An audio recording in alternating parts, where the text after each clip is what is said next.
It was in the Soviet Union itself that Gorbachev faced insuperable problems. He could allow freedom to the satellites, but would he allow it to the Soviet republics? There were 15 separate republics. Most wanted independence.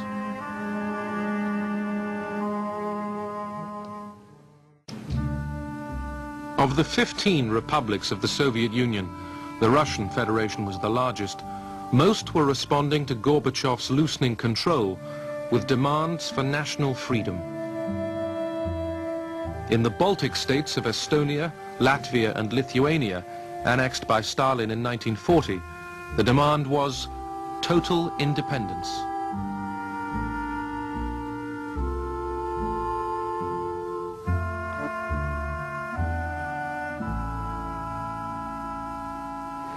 In January 1990, Gorbachev had gone to Vilnius, the capital of Lithuania, to argue that the Soviet Union must not be broken up.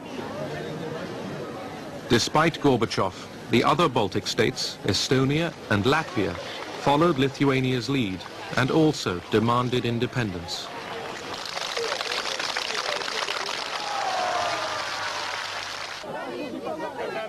Boris Yeltsin had been Communist Party chief in Moscow.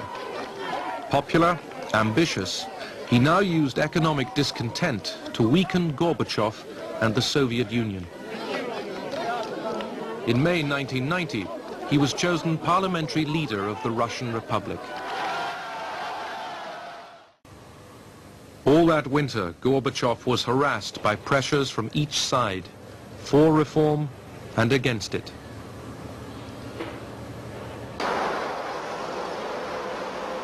In Moscow, his enemies were preparing to move against him. On August the 18th, a delegation arrived in the Crimea, where Gorbachev was on holiday. They demanded he declare a state of emergency and hand over power.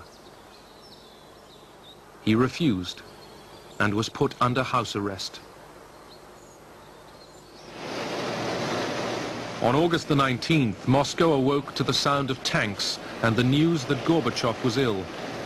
An emergency committee had taken over.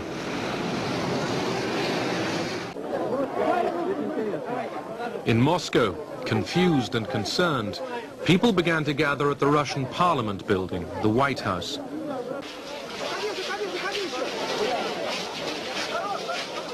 As night fell, fears grew that the emergency committee, increasingly desperate, might order an attack on the White House and its defenders.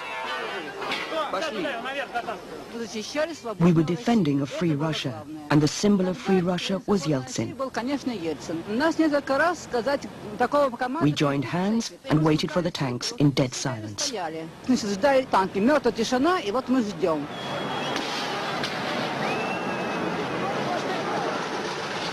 As the armored vehicles moved among them, 3 young men were killed. At 3 in the morning, Khrushchev called Yeltsin in the White House and admitted defeat. We were not bloodthirsty. We were not ready to pay any price to hold on to power.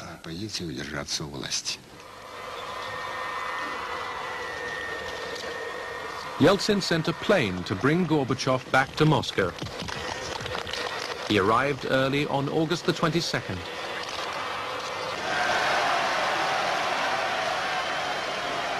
Far more was changed than Gorbachev realized. Yeltsin was the victor and was now in command. The next day in the Russian parliament, Yeltsin rammed home his victory.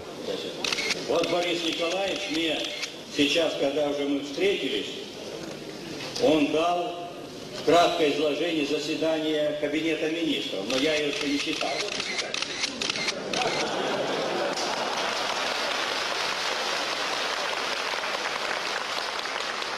Humiliated by Yeltsin, and at last realizing that the Communist Party of the Soviet Union's role was finished, Gorbachev resigned as General Secretary.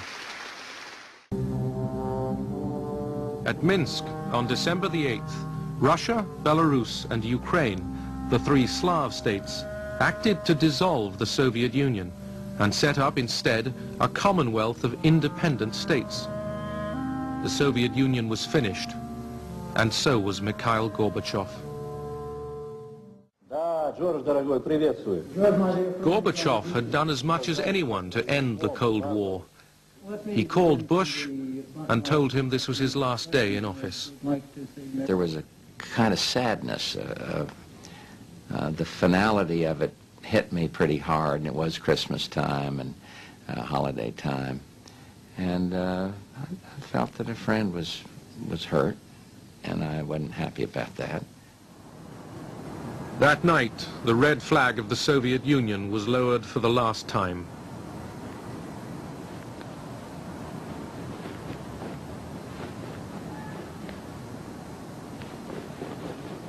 In Washington, Bush made his Christmas broadcast. For over 40 years, the United States led the West in the struggle against communism and the threat it posed to our most precious values. This struggle shaped the lives of all Americans. It forced all nations to live under the specter of nuclear destruction. That confrontation is now over.